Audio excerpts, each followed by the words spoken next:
కోనసీమ జిల్లా రామచంద్రపురం నియోజకవర్గంలో all of my journalist friends both print and electronic media. ఈరోజు అతి ప్రధానమైన అంశం ఏంటంటే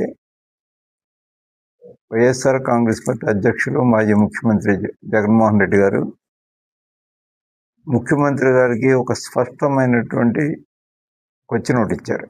అదేంటంటే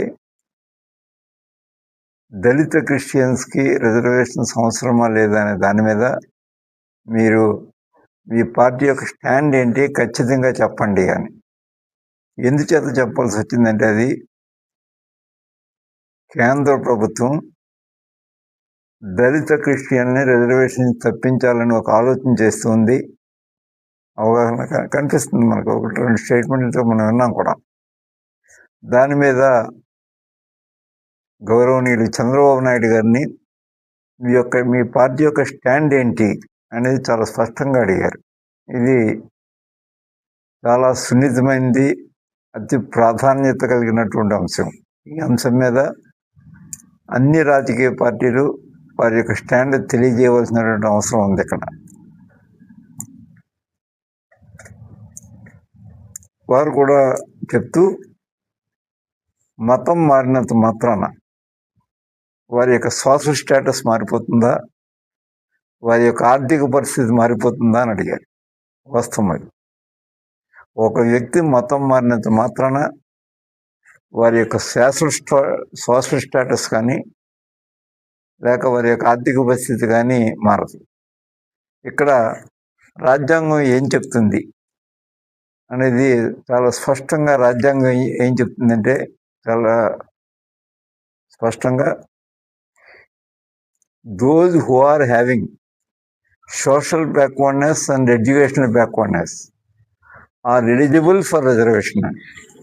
అంతే తప్ప ఎక్కడ రాజ్యాంగంలో ఎక్కడ మతం గురించి కానీ కులం మీద రిజర్వేషన్ కానీ ప్రకటించలేదు. మతం మీద కానీ కులం మీద కానీ రిజర్వేషన్ ఇవ్వలేదు మనకి.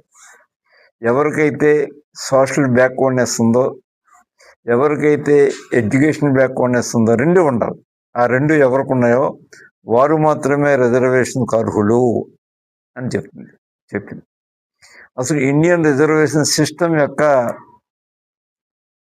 ఆబ్జెక్ట్ ఏంటి అనేది ఒకసారి చూస్తే, the object of Indian reservation system is to improve the opportunities of social backwardness and education backwardness.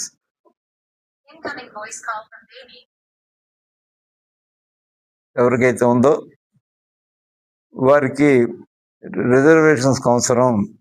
ఎప్పటి వరకు అవసరం అంటే the object of Indian reservation system is to improve the opportunities of social backwardness and education backwardness ఎవరెవరికి అయితే ఉన్నదో వారందరూ కూడా ఈ సమాజంలో అభివృద్ధిలోకి వచ్చే వరకు రిజర్వేషన్ అవసరం అని వచ్చి చెబుతూ ఉంది. అంతేకాకుండా right to freedom of religion, ఇది ప్రధానంగా ఈవేళ చాలా అతి ముఖ్యమైనటువంటి అంశం.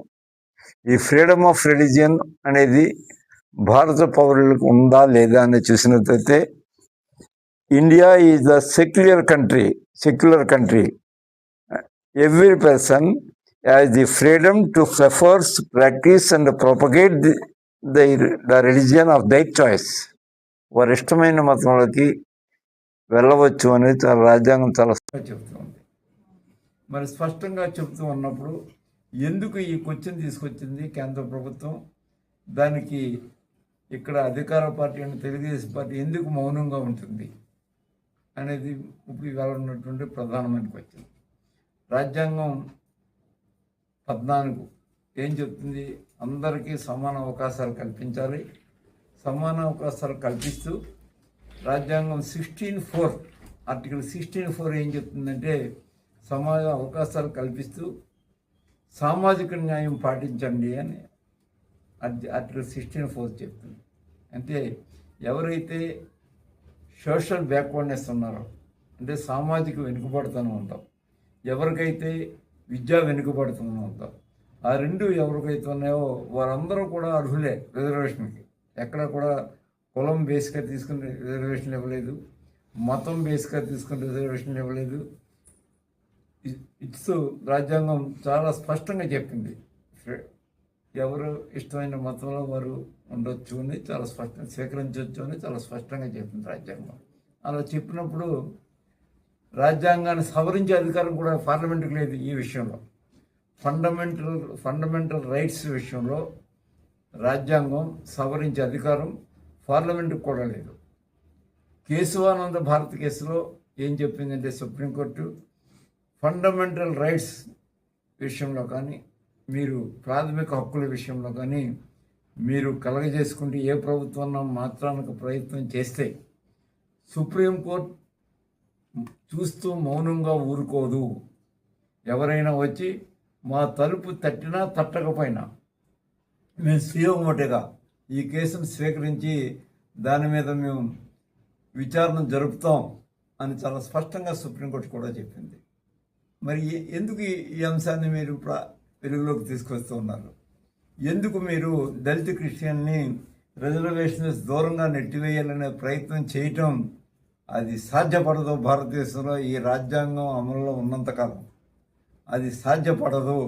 అంచేత దయచేసి దాని మీద మీ స్టాండ్ ఏంటి, తెలుగుదేశం ప్రభుత్వం యొక్క స్టాండ్ ఏంటని మా అధ్యక్షులు అడిగారు, జగన్మోహన్ రెడ్డి గారు అడిగారు. మేము దానికి ఇవాళ పరిపూర్ణమైనటువంటి మద్దతు తెలియజేస్తూ ఉన్నాం. మద్దతు తెలియజేయడానికి ఇవాళ ఇక్కడ ప్రశ్న పిలవటం జరిగింది.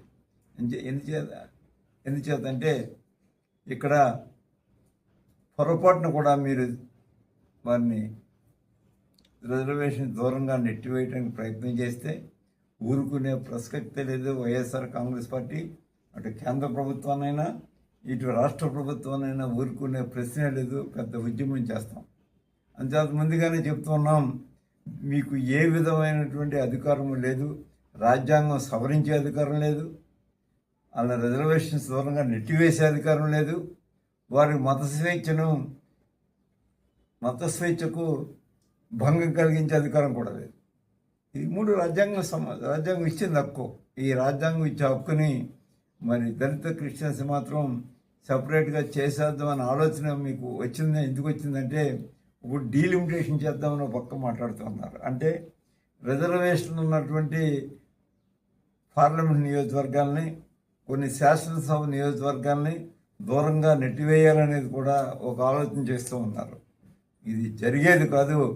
అందుచేత ఖచ్చితంగా రాజ్యాంగం ఏదైతే మౌలిక సూత్రాలు ఏవైతే చెప్పిందో ఆ రాజ్యాంగం మౌలిక సూత్రాలను మార్చడానికి మరి చూస్తూ సుప్రీంకోర్టే మేము ఊరుకోం అని చాలా స్పష్టంగా చెప్పినప్పుడు దాని మీద మా పార్టీ స్టాండ్ చాలా స్పష్టంగా చెప్పారు ఈరోజు జగన్మోహన్ రెడ్డి గారు.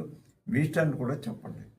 ప్రతి రాజకీయ పార్టీ, ఒక తెలుగుదేశం పార్టీని మేము అడగట్లేదు, ప్రతి రాజకీయ పార్టీ కూడా వారి యొక్క స్టాండ్ చెప్పవలసినటువంటి అవసరం ఉంది. ఈరోజు ఇది చాలా సున్నితమైనటువంటిది, అతి ప్రాధాన్యత ఉన్నటువంటి అంశం కాబట్టి మీ స్టాండ్ కూడా ఏంటో చెప్పండి అని మేము కోరుతూ ఉన్నాం.